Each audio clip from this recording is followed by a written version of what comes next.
I'm Tamara Monosoff, and I'm the founder of MomInvented.com and my new mentoring and training website, TamaraMonosoff.com.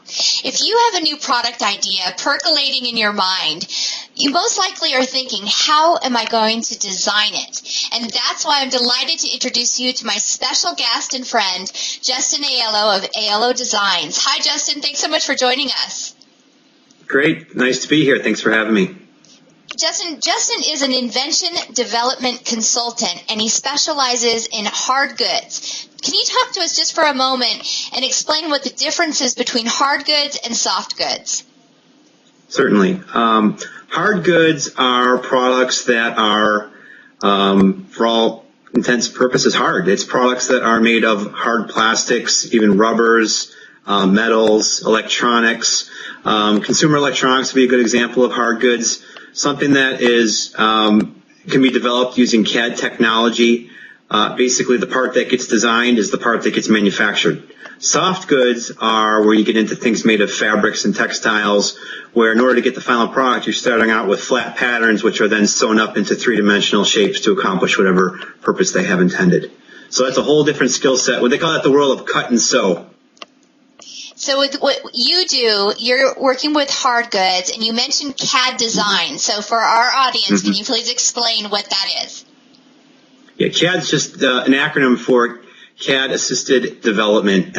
Basically, it means using high-end software. Nowadays, people are using 3D CAD technology. Back in 20 years ago, the common thing to use was 2 dimensions, which was really the equivalent of doing drafting, where you had the T-square and triangle. People were doing blueprints and doing different views of the same part.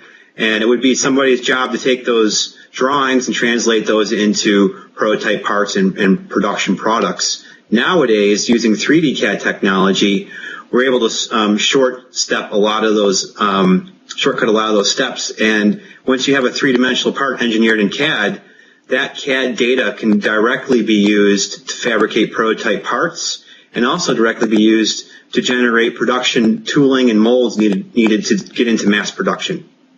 Fabulous. Thank you for explaining that.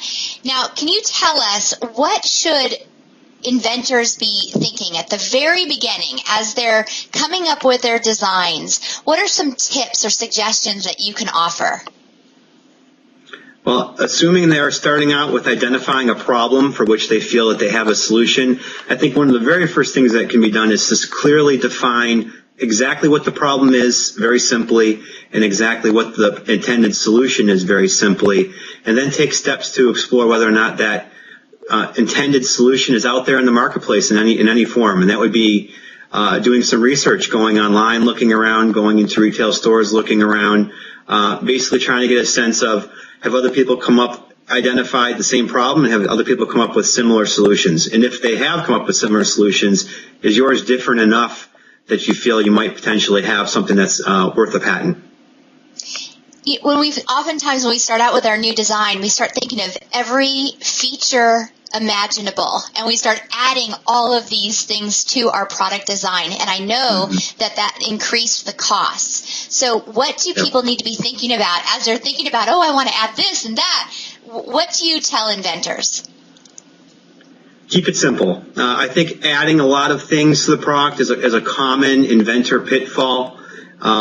Be familiar with the technologies that you're thinking about adding. Try to add features to the product that don't increase the cost, don't increase the number of parts, don't introduce brand new unrelated technologies.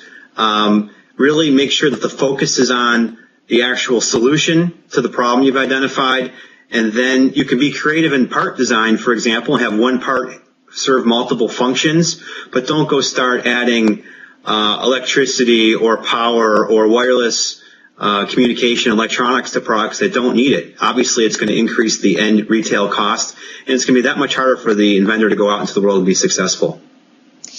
When people begin working with you, what helps facilitate the process? Like, what can they provide to you that will help you get up and running faster, sketching out their designs for them? If they can spend some time putting some of their own sketches together, it helps, I think, help them get set in their mind exactly what it is they're trying to develop.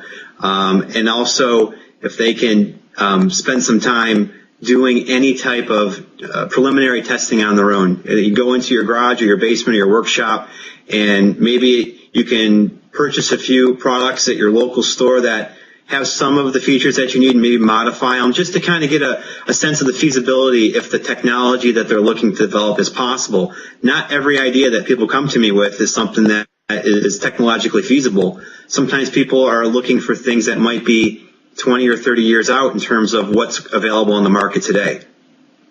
That's really helpful. Is there anything else that you'd like to add? I think that trying to get an idea on the retail costs of the product is critical. Making sure that the solution that they have for the problem is not going to be something that costs significantly more than the consumer is going to want to pay. If you have a solution to a problem, that's great. But if your solution is going to be something that no one wants to buy, it's not going to be very useful at the end of the day. So I think by comparing the invention concept to other products that are currently existing in the marketplace in the retail space and looking for something that's similar in terms of the bells and whistles, the features, the technology, you can get a very rough idea at least as to what your product might cost if it were fully developed and mass produced.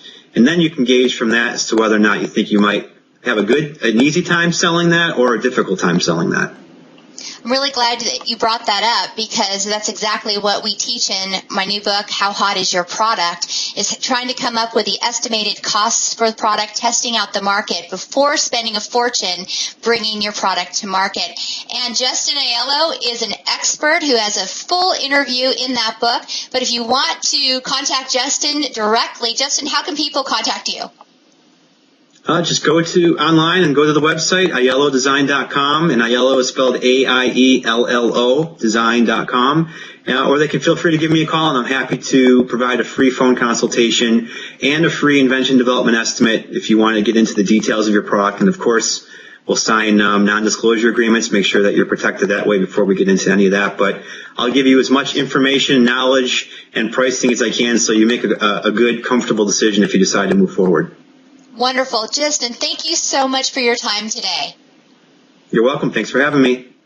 Thanks for joining us. And remember, you can visit Justin at it's aiellodesigns.com. Take care.